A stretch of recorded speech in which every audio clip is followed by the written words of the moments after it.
Ya, Assalamualaikum warahmatullahi wabarakatuh anak sekalian. Kita mulai ya kegiatan pembelajaran pada semester yang kedua tahun ini. Ya, jadi semester 2 ini tetap kita melaksanakan kegiatan pembelajaran dengan sistem daring karena keadaan anak sekalian ya, karena keadaan. Jadi memang kita harus mau tidak mau menerima kenyataan pembelajaran harus seperti ini. Maka tolong sekalian ya, apapun keadaannya kalian tetap semangat ya, tetap semangat.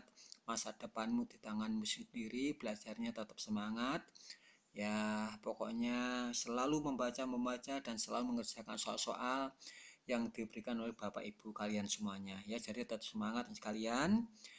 Tolong saya sama lagi, betul-betul masa depanmu adalah di tanganmu sendiri. Oke, untuk kegiatan pembelajaran kali ini sekalian, yaitu kita masuk bab 5 ya, bab 5 atau bab 1 di semester 2 ini. Materinya adalah asam basa. Jadi ini kalau kita melihat dari judulnya ada asam, ada basa. Ini sifat larutan sekalian ya. Jadi larutan itu sifatnya kalau kita bedakan itu namanya sifat keasaman. Ya, namanya adalah sifat keasaman. Larutan itu ada yang sifatnya asam, ada yang sifatnya basa, tidak asam, tidak basa, alias netral. Jadi ada 3 macam sekalian. Asam, basa. Ada yang tidak asam, tidak basa, ya, berarti sifatnya netral. Nah, bab ini nanti kita lihat ya, apa namanya itu kegiatan pada pembelajaran kali ini. Nah, kata asam ini sekalian ya. Jadi kata asam ini tentunya Anda sudah menangkap apa yang ada di benak kalian. Tentunya jatuh kalau sifatnya asam, kira-kira sekalian. Nek mbok rasakan itu rasanya apa nak sekalian? Manis, kecut, kemudian pahit, getir, ya. Kira-kira apa nih sekalian? Kalau Anda rasakan dari kata suaranya nih. Ya, iya betul. Sebenarnya sifatnya adalah asam. Jadi asam ini rasanya kecut dan sekalian. Nah ini biasanya zat yang dikandung oleh uh, zat ini itu adalah pada zat-zat yang rasanya kecut. Jadi kalau Anda tuh punya zat-zat yang rasanya kecut itu memang dia mengandung zat yang bersifat asam. Ya, contohnya ada di buah-buahan yang rasanya kecut ya, belimbing yang kecut, kemudian mangga mentah, kemudian stroberi mentah, kemudian banyak sekali lah. Jadi buah-buahan yang rasanya kecut banyak sekali. Jadi ngandungnya adalah asam ya. Kemudian ada basa. Basanya adalah kesan yang kita tangkap rasanya pahit dan sekalian. Ya, jadi rasanya adalah pahit. Ini nanti kita bisa bedakan gitu. Contohnya misalnya sabun itu sifatnya basah sekalian. Ya, sabun itu basah. Kemudian batu kapur atau gamping itu adalah basah. Soda api atau NaOH itu adalah basah. Nah, jadi ini nanti kita lihat apa yang kita pahami. Mari kita lihat. Nah, pertama kita lihat tujuan pembelajaran ya. Jadi tujuan pembelajaran ini setelah merancang dan melakukan percobaan diharapkan siswa mampu satu menjelaskan pengertian asam dan basa menurut Arrhenius, Bronsted, Lowry, dan Lewis. Nah, nanti pada slide ini tutorial kita ini adalah yang ini nanti. Jadi yang dikit pertama atau jendolan pertama ini. Kemudian yang kedua, mengukur pH beberapa larutan asam basa kuat dan lemah. Jadi mengukur beberapa pH larutan asam basa kuat dan lemah. Nanti derajat keasaman itu dinyatakan dengan pH dan sekalian. Anda sering mendengar kata pH kan ya. Oh, tanah itu pH-nya sekian. Oh, zat ini pH-nya sekian. Anda juga pernah praktek biologi mungkin ya. Menyimpulkan hubungan antara besarnya harga pH terhadap kekuatan asam atau basa. Nanti kalau pH itu semakin besar, itu kekuatan asamnya bagaimana, kekuatan basanya bagaimana, itu nanti Anda dapat menyimpulkan ya. Kemudian menghubungkan kekuatan asam dan basa dengan derajat ionisasi dan tetapan kesetimbangan ionisasi. Dan nanti mengapa kok asam itu bisa kuat, mengapa basa itu kok bisa kuat. Nah, nanti ditentukan oleh dengan istilah derajat ionisasi. Nanti ada penghubungan sekalian, ya, derajat ionisasi. Kalau di Gauss-Diemann-Quetelet kita ngomong derajat disosiasi, sama itu, ya, derajat ionisasi. Nah, nanti derajat ionisasi, ya, itu bagaimana hubungannya dengan kekuatan asam. Artinya semakin besar derajat ionisasinya, bagaimana kekuatan asamnya. Bagaimana hubungan derajat ionisasi suatu basa, bagaimana hubungannya dengan kekuatan basanya, seperti itu ya. Kemudian mengamati trayek perubahan serta memperkirakan pH. Ini jadi nanti dengan trayek perubahan serta memperkirakan pH ini kamu nanti bisa menentukan pH tidak menggunakan pH meter tapi menggunakan beberapa indikator. Misalnya bromtimol biru, metil merah, metil jingga, kemudian lakmus dan sebagainya, nanti padukan begitu. Dengan memadukan beberapa indikator itu kita bisa menentukan berapa pH suatu larutan, ya. Mengkomunikasikan hasil pengamatan tentang beberapa reaksi dalam larutan elektrolit. Nah, ini nanti kita pengamatan beberapa reaksi dalam larutan elektrolit, ya. Nanti banyak ini ada menghasilkan endapan, ada menghasilkan gas, ada dan banyak lah kan, ya. Kemudian merancang percobaan titrasi asam basa. Nah, ini aja kita merancang nanti, tapi saya nanti biasanya saya di praktikum, tapi karena keadaan nanti saya kurang tahu bagaimana ini, ya. Melakukan percobaan titrasi asam basa ini. Jadi ini fungsinya banyak sekali nih. Misalnya kita punya vitamin C, tertera tulisannya vitamin C-nya katakan 10%. Benarkah itu 10% vitamin C-nya? Ya. Asam sitratnya 10%, betul apa salah? Ya. Kita punya cuka di botol tertera 10%. Benarkah itu 10%? Ya. Nah, itu wajib kita nanti ini caranya untuk menentukan, ya. Nah, ini untuk teori asam basa, ada 3 teori asam basa anak sekalian, yaitu teori asam basa Arrhenius, teori asam basa Bronsted-Lowry, dan teori asam basa Lewis. Nanti kita terangkan masing-masing, ya. Oke. Kemudian yang pertama, teori asam basa menurut Arrhenius. Pertama, asam menurut Arrhenius. Dan ini perhatikan, ya. Asam didefinisikan sebagai zat yang dapat memberikan ion hidrogen atau ion hidronium H3O+ bila dilarutkan dalam air. Nah, ini kalau Anda baca, yaitu zat yang bila dilarutkan dalam air menghasilkan ion H+. Itu namanya asam menurut Arrhenius, ya. Zat yang bila dilarutkan dalam air menghasilkan ion H+ ini nih. Ya, yang hasilnya ion H+ atau H3O+ nanti kalau reaksinya panjang, ya.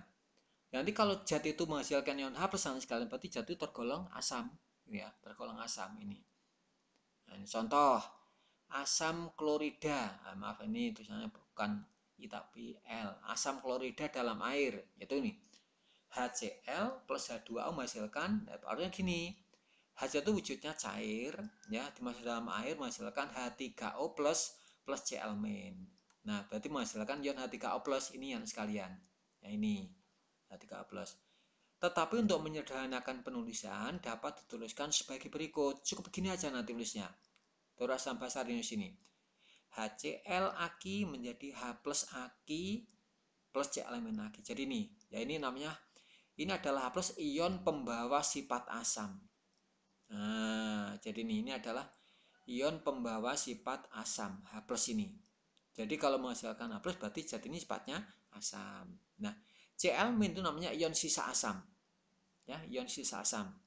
Ini pembawa sifat asam, ini adalah ion sisa asam. Ion klorida namanya, ya. Asam nitrat dalam air, nah kalau panjangnya gini. Ya, yang gini. Jadi menghasilkan H3O+ plus NO3-. Tapi pendeknya gini aja, coba kita seperti ini, ya. HNO3 aki menjadi H+ plus NO3-. Jadi ini adalah ion nitrat, ion sisa asam, namanya NO3- asam nitrat, ya. NO3-.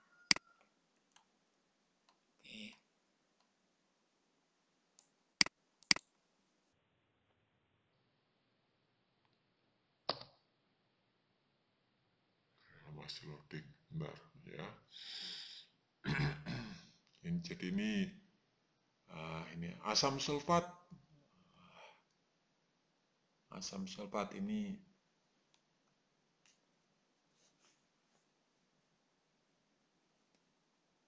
asam sulfat dalam air H2SO4 menghasilkan 2H+ plus SO4 2-.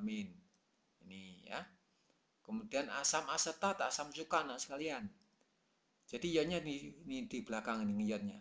CH3COH menghasilkan H+ plus medotnya di sini CH3COO-. Ini ion asetat ya, ion asetat itu. Oke. Nah, ini beberapa asam yang perlu Anda kenali dan bagaimana ionisasinya. Mohon, nah ini ada istilah nih ya. Ada istilah asam monoprotik, asam diprotik, asam triprotik. Coba kalau Anda amati. Apa yang Anda dapat simpulkan? Apa yang dimaksud asam monoprotik? Apa yang diprotik? Nah, asam yang triprotik. Nah, jadi ini ya. Jadi asam fluorida, asam bromida, asam cyanida, asam perklorat, asam nitrat. Nah, nitrit ya. Kalau NO3 itu nitrat ya. Asam sulfida, asam sulfit, asam karbonat, asam oksalat, asam sulfat. Nah, ini termasuk diprotik. Nah, menghasilkan H+-nya 2 ya. Asam triprotik, nah ini H+-nya ada 3 ya. Jadi ini beberapa asam ini ionisasi seperti ini. Oke. Lalu apa yang dimaksud basa? Menurut Arrhenius, basa didefinisikan sebagai zat-zat yang dalam air menghasilkan ion hidroksida OH-. Nah, jadi kalau ini berarti pembawa sifat basanya ini OH- ini sekalian ya. Pembawa sifat basanya ini.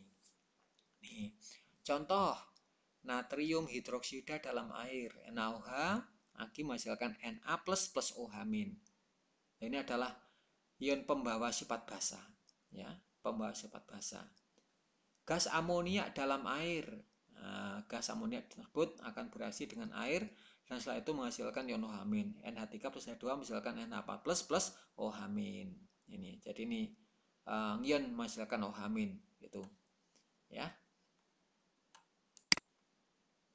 Kalium hidroksida dalam air KOH, K plus OH-. Ini ionisasi seperti ini. Kalium hidroksida dalam air CaOH 2 kali menghasilkan Ca2 plus 2 OH-. Dan ini jenenge basa berasam 1, basa berasam 2 itu bervalensi boleh ya. Basa bervalensi 1 ini basa bervalensi 2 kayak asam tadi ya.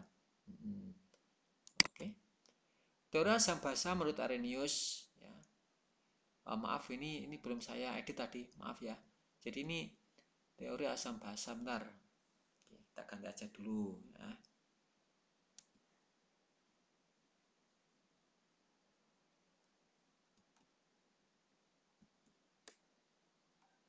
Nah, kita ganti aja dulu.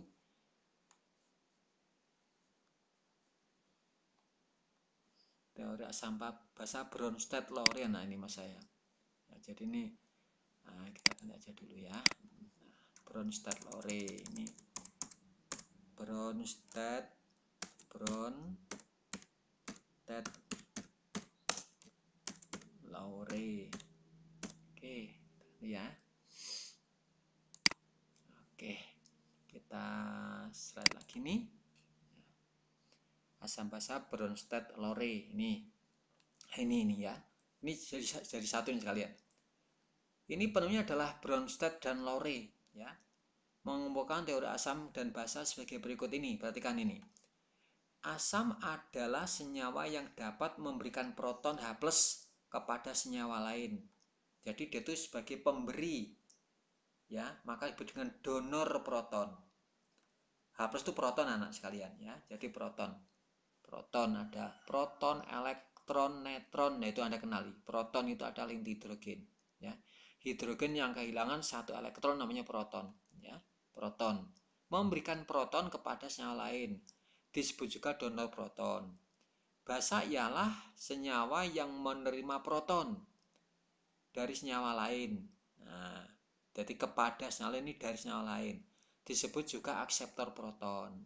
Nah, Ini apa keunggulan sekarang? Mengapa kok muncul teori yang kedua? Karena asam basa Arrhenius itu terbatas, ya. Kelemahannya adalah jika polarnya tidak air, dia tidak mampu menerangkan. Ini sifatnya asam atau basa, itu Arrhenius, ya. Jadi kelemahan yang pertama adalah dia tidak mampu menerangkan, awas ya, yang Arrhenius ini ya. Nah, ini tidak mampu menerangkan ini. Nah, ini tidak mampu menerangkan eh, jika pelarutnya tidak air. Ini sifatnya asam atau basa nggak bisa menerangkan, ya. Maka tapi ini keunggulan adalah praktis, mudah, ya, mudah dan banyak gunanya nanti, ya, mudah dan banyak gunanya.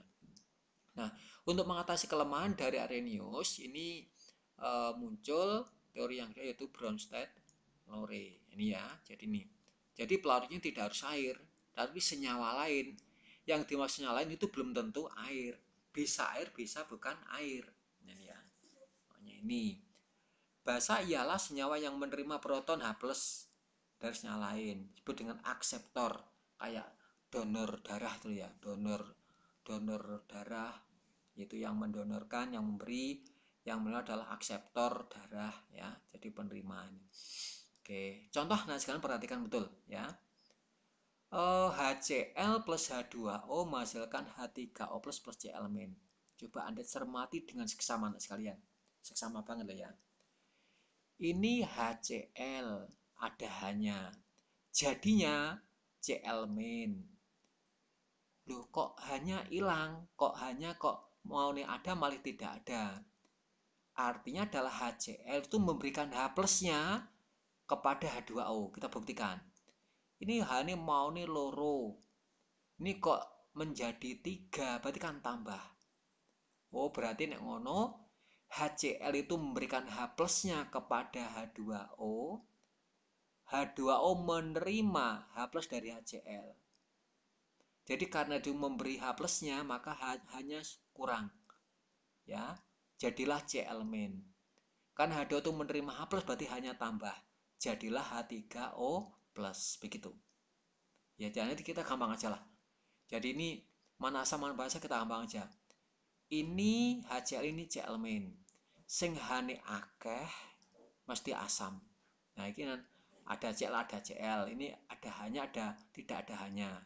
Berarti ini asam, ini basa, gitu. H2O, H3O, hanya 2 nih, hanya 3. Oh, berarti ini hanya telu, berarti asam. Sing nanti basa. Atau nek satunya asam, satunya mesti basa, satunya basa mesti satunya asam. Nah, HCl dan Cl- disebut pasangan asam basa konjugasi. Ya. HCl dan Cl- disebut pasangan asam basa konjugasi. H2O dan H3O plus disebut dengan basa asam konjugasi. Ya, pasangan basa asam konjugasi itu. Terus ini coba Anda cermati betul. CH3 yang ada CH3CO-nya ini sama ini. Gampang aja. Ini ada hanya, ini enggak ada hanya. Oh, berarti ini asam. Ini hanya 2, ini hanya 3. Oh, berarti ini basa.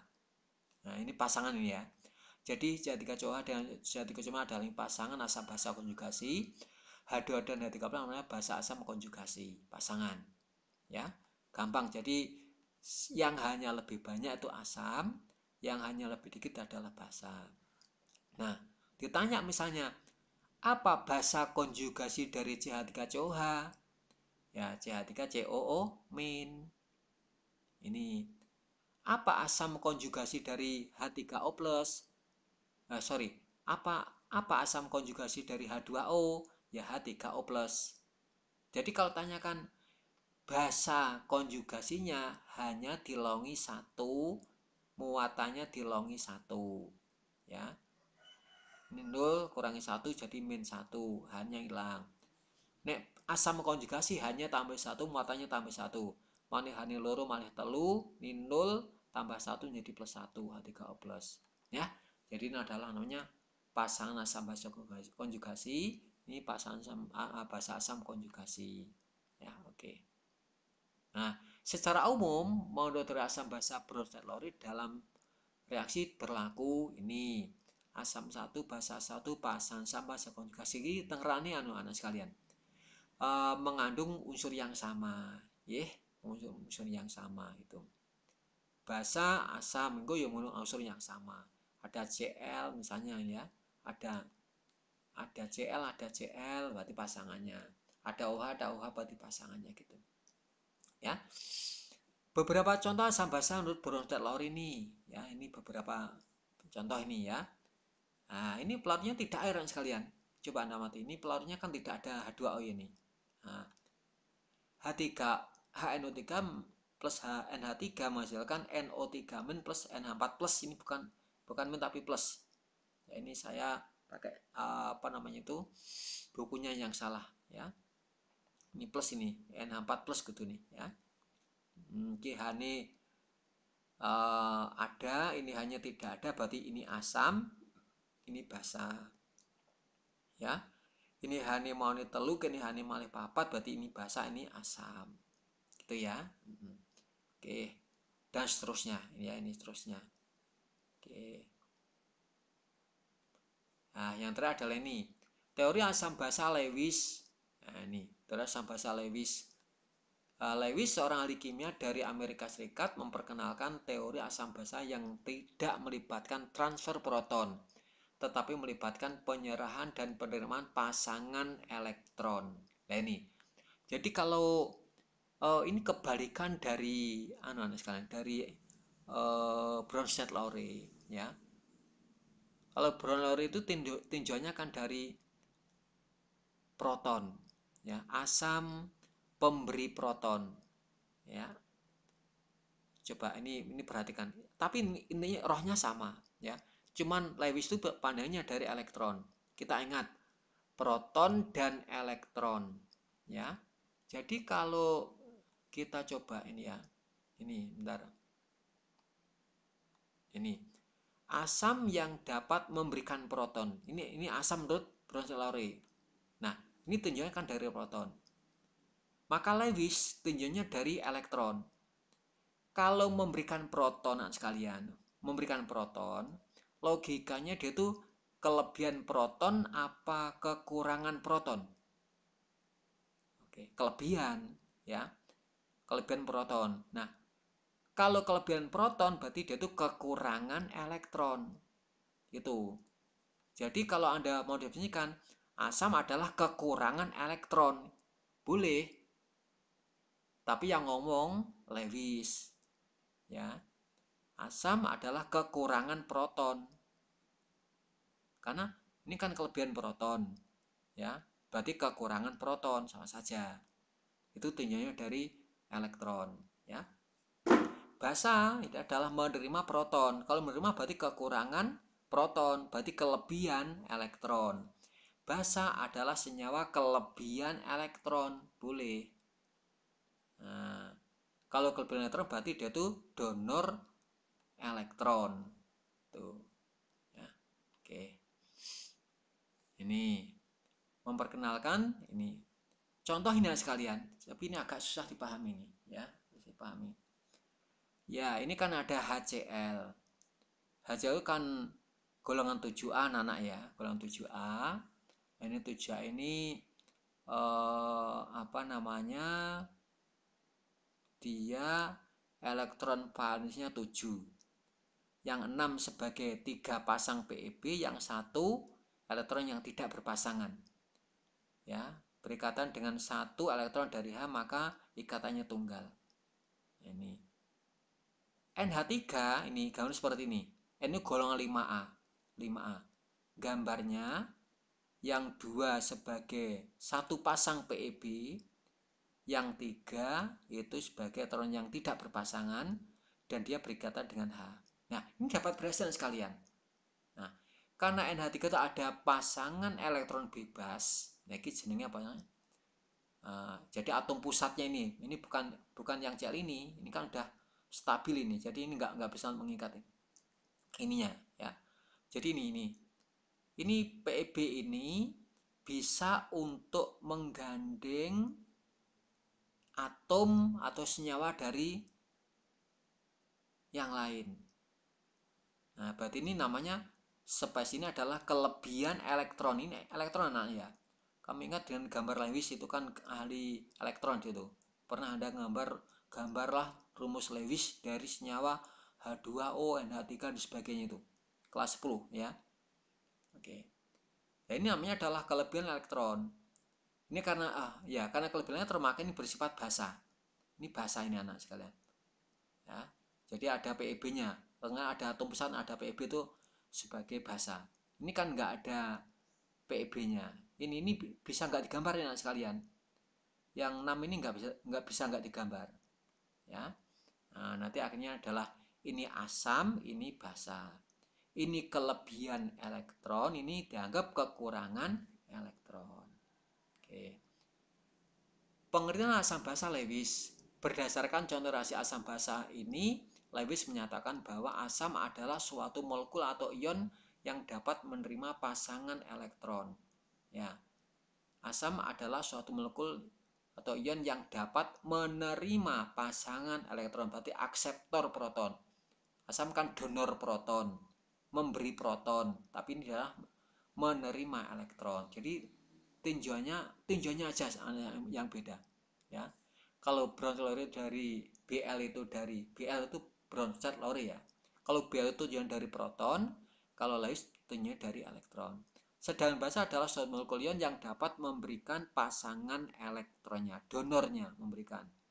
Nah, ini contoh ini ya. Ya, ini diperhatikan ada BF3 ya, ini ya, BF3. BF3 ini ya, ini adalah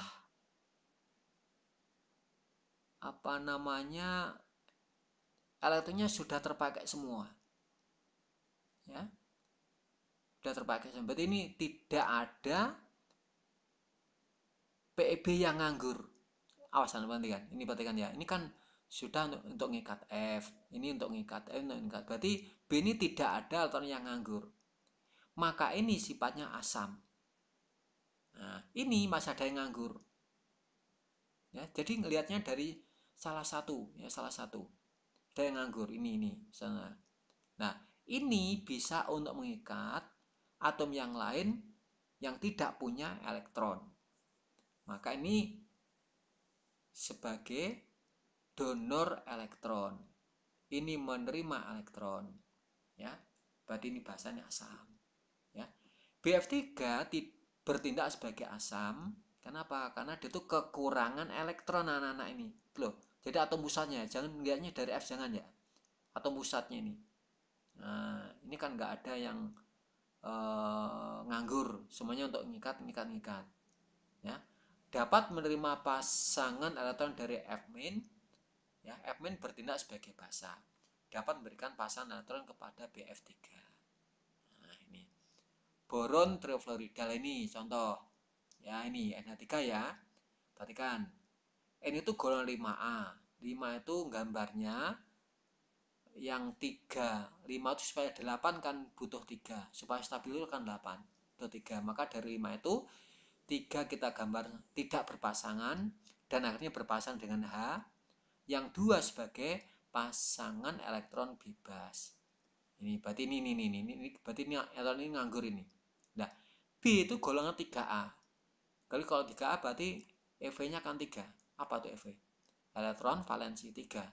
Dan semuanya sunyi ya, maka untuk mengikat F berkaitan dengan F. Nah, sini kamu bisa lihat ini.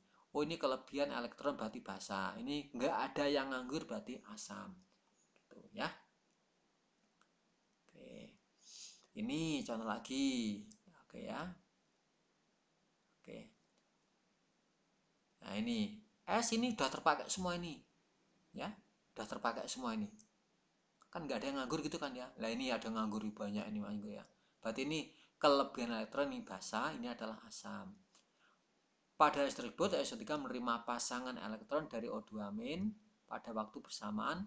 Pasangan elektron ikatan dari SO bergerak ke arah atom O jadi O2- merupakan basa. Jadi ini basa ya. Ini basa, ini asamnya. Oke, itu ya indikator asam basa nanti kita gunakan. Pertama ada indikator asam basa itu ada kertas lakmus ya. Nah ini jadi apanya gini sekalian. Kalau kita ingin mengetahui ini asam atau basa sifatnya sotolutan, kita bisa menggunakan indera kita boleh ya. Asal zat yang kita indera itu udah pasti. Contoh mangga, apa itu mengandung asam? Silakan nggak apa-apa, karena itu makanan. Ya, jeruk ini mengandung asam benar apa enggak? Ya silakan nggak apa-apa. Tapi ketika Anda itu punya zat yang tidak Anda kenali, jangan coba-coba menggunakan indera Anda untuk mengenali zat itu asam atau basa.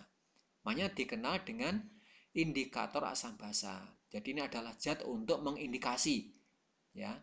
Ini kelihatan ini bersifat asam atau basa. Satu, kertas lakmus. Indikator yang sering digunakan di kimia adalah kertas lakmus merah dan lakmus biru. Nah ini, jadi ini cirinya. Asam memerahkan lakmus biru. Jadi nanti kalau biru dimasukkan dalam zat kok menjadi merah, berarti zat itu asam. Basa memberikan lakmus merah. Jadi yang semua itu merah kok jadi biru, obat itu basa. Ya. Netral, tidak mengubah warna lakmus. Oke. Lalu indikator universal. Ini harga obat dapat bukan ini ya. Jadi ini sekalian. Ini Anda bisa, ini ada beberapa indikator ya. Namanya metil jingga ya, metil merah, bromtimol biru, fenoftalen, lakmus ya. Nah, ini ada trayeknya. Ya, ada trayeknya. Kalau misalnya metil jingga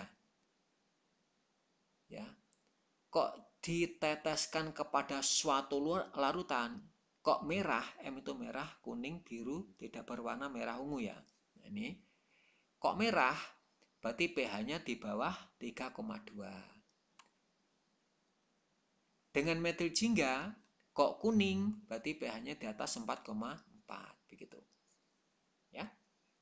Metil merah.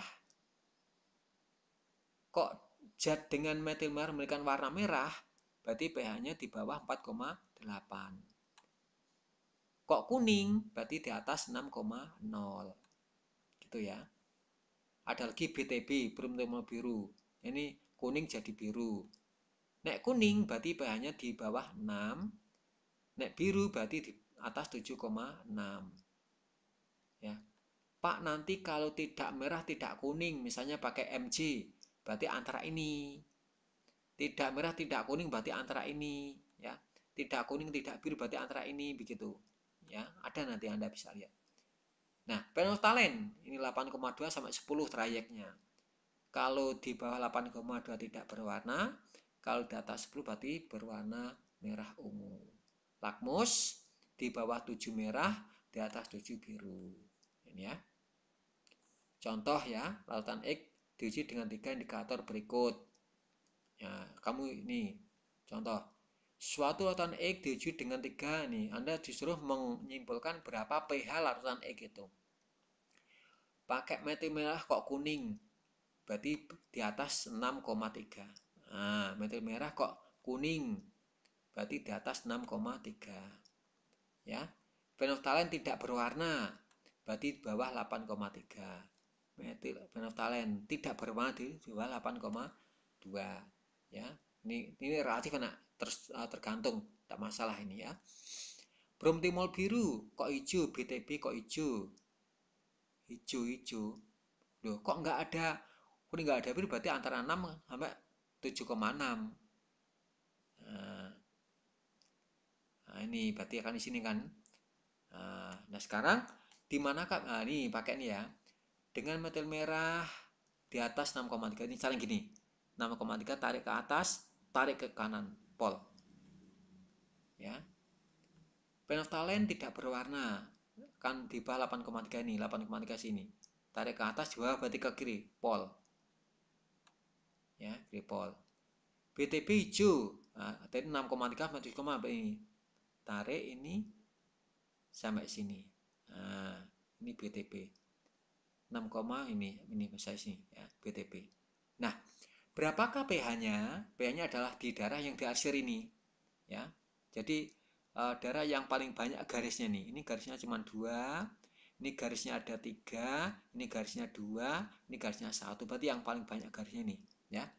Nah, itu adalah darah. Maka berapa pH-nya? Antara 6,3 sampai 7,6. Itu ya. Contoh seperti ini. Oke. Sudah selesai ya. Silahkan, ini ada soal latihan, nanti dikerjakan, dikumpulkan di tugas 1. Nanti kantong tugasnya kita siapkan ya. Yang penting kamu kerjakan aja dulu ya di HVS atau mungkin folio bergaris. Ada namanya tugas 1, silahkan dikerjakan ya. Saya yakin semuanya Anda bisa ya. Yang penting tetap semangat ya, tetap semangat. Oke, pertemuan pada hari ini kita cukupi dulu ya.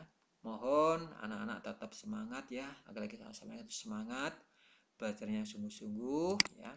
Cukup sekian hari ini.